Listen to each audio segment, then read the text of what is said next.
上午，宋3岁还在兴高采烈的给乐宝庆祝生日，下午面对乐宝时就愁眉不展了。今天下午下班点到了，宋3岁在通道门里喊了半天，园区里的乐宝都没有反应。中间，宋3岁还拿来工具给乐宝清理了一下产的青团。之后，宋3岁来到园区，顺便还给乐宝拿了一小捧竹子，让乐宝就算不回家也要下来吃点东西才行。自从乐宝有了木架后，就天天睡觉了，饭吃的都少了。宋3岁在木架下面晃动着乐宝的木架，乐宝很快就醒了。虽然乐宝可以屏蔽掉了宋3岁的叫喊声，但自己领地的安全性是不会漠视不管的。乐宝低头看着木架下面的宋3岁，宛如看熊孩子一样。而姨姨们也是为宋3岁捏了一把冷汗。乐宝要是突然下来给宋3岁脑门上来一巴掌，宋3岁不得提前退休了。不过宋3岁也很机灵，眼看乐宝要下来了，急忙离开。宋3岁表面装作很坚强，想必内心还是有点害怕的。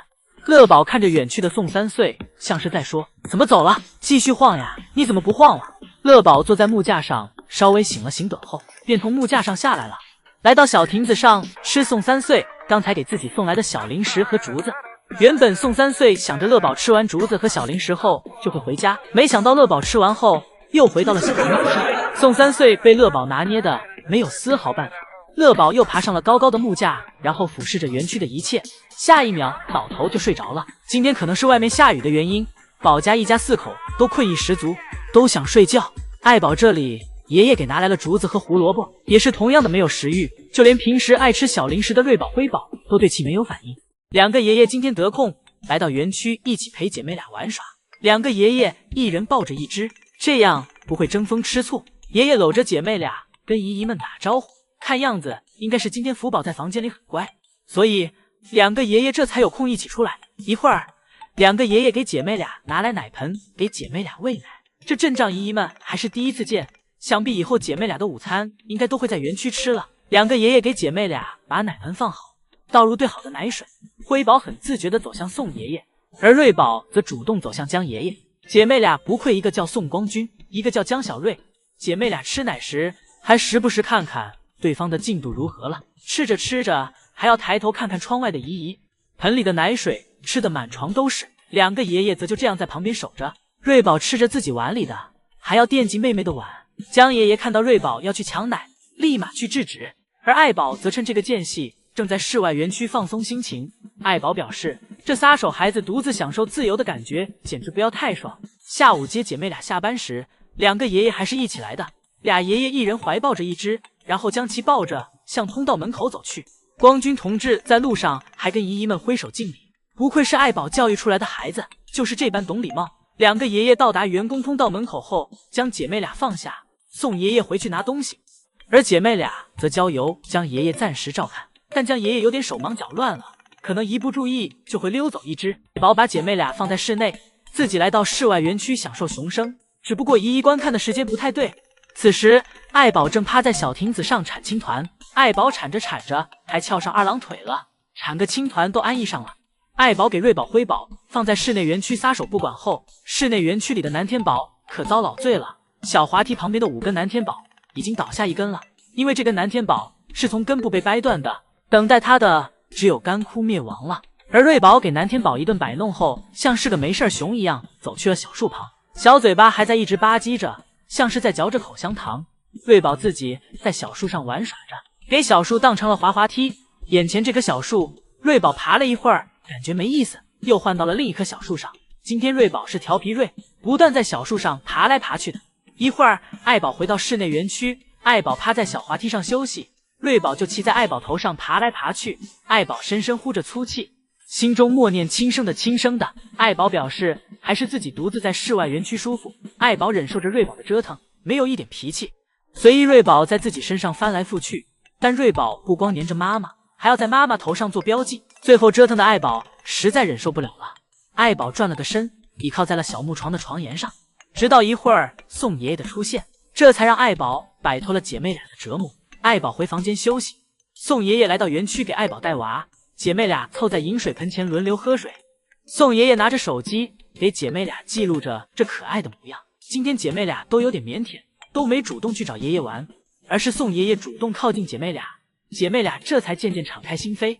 宋爷爷用手学着辉宝走路的样子，和辉宝玩耍。辉宝像是害怕了，有点应激，一巴掌抓在了爷爷的手上，手套都给抓破了。宋爷爷防止姐妹俩给手套碎片误食了，便先将手套的碎片放进了另一只手套里。而宋爷爷的手也是明显可以看到被抓破了，可能宋爷爷对于这种事情已经习惯了。宋爷爷没有立刻去处理自己的伤口，而是继续在园区陪姐妹俩玩耍。两个爷爷在疼爱姐妹俩的同时，也要记得保护好自己啊。一会儿，宋爷爷看了看手表，意识到该去给爱宝开门来园区了。宋爷爷离开园区，并叮嘱姐妹俩乖乖等妈妈出来，便一一去看了乐宝。此时乐宝吃过竹子后，正在室外园区散步。春天到了，乐宝运动量也变大了，状态看上去很不错。而与此同时的室内园区，瑞宝悄悄拿起一根妈妈的竹子，转头就爬上了独木桥。瑞宝打算拿着竹子去小滑梯上吃，不过此时运输竹子这个工作对瑞宝来说是个体力活。瑞宝走到一半，实在走不动了，便停下脚步，直接在独木桥上吃了起来。而因为瑞宝和辉宝现在对竹子的兴趣越来越大，爱宝的竹子总是会被姐妹俩弄得乱七八糟的。一会儿爱宝回去休息，宋爷爷来给爱宝放置新的竹子，而瑞宝此时正捂着眼睡觉，想必是因为园区的太阳有点晒，瑞宝这睡觉姿势人模人样的。而辉宝这里则是活力满满，辉宝在园区玩一天都不说困。一会儿宋爷爷又扛了一捧竹子过来，辉宝掉头就向着爷爷冲了过去。宋爷爷跟辉宝玩耍了一会儿，又给辉宝挂树上了。辉宝这个小可怜莫名被爷爷惩罚了。一会儿爱宝走了进来，辉宝从树上下来后陪在妈妈身边。辉宝在小亭子上一直陪着妈妈吃完竹子然后睡觉，或许是因为妈妈在身边，辉宝有安全感，这让折腾了一上午的辉宝也有了困意。而小滑梯上的瑞宝一上午都在小滑梯上，在外面观看的姨姨表示瑞宝有点宅。一会儿爱宝睡醒后，又到了回家休息的时间。爱宝来到通道门口喊奶爸开门。爱宝回家后，这次出来收拾竹子的不再是宋爷爷，而是圣熙阿姨。想必宋爷爷是去照顾福宝了。辉宝看到姨姨来了，立马热情的上前迎接。辉宝还来了个腾空反转，圣熙阿姨轻松躲过。圣熙阿姨不愧比两个爷爷年轻，体力明显比爷爷们的体力要好。圣熙阿姨捡起掉落的竹子，转身离开。瑞宝苦恼自己没追上，还在门口发起了闷气。辉宝今天给宋爷爷收拾的服服帖帖的，甚至都让爷爷对着自己竖起了大拇指。这个称赞，就连当年福宝都未曾达到过。今天下班点到了，宋爷爷跟窗外的游客们讲道，今天的辉宝有点难摘，给书抱得太紧了，接下来的操作要让大家见笑了。宋爷爷说完就爬上了树，但辉宝这脾气跟福宝相比，则是有过之而无不及。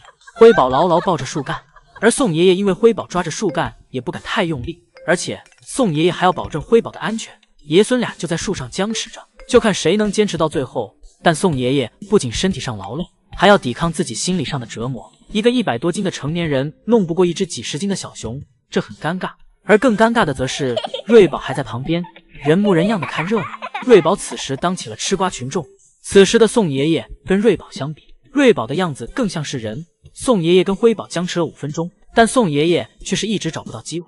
置身事外的瑞宝看着爷爷和妹妹这模样，表示这简直比看电影还有意思。而且瑞宝手里还有美味的竹子，一边看爷爷和妹妹给自己表演着节目，一边吃着竹子，这惬意的模样让姨姨们看了笑得肚子疼。而宋爷爷这里急得头顶都冒汗了。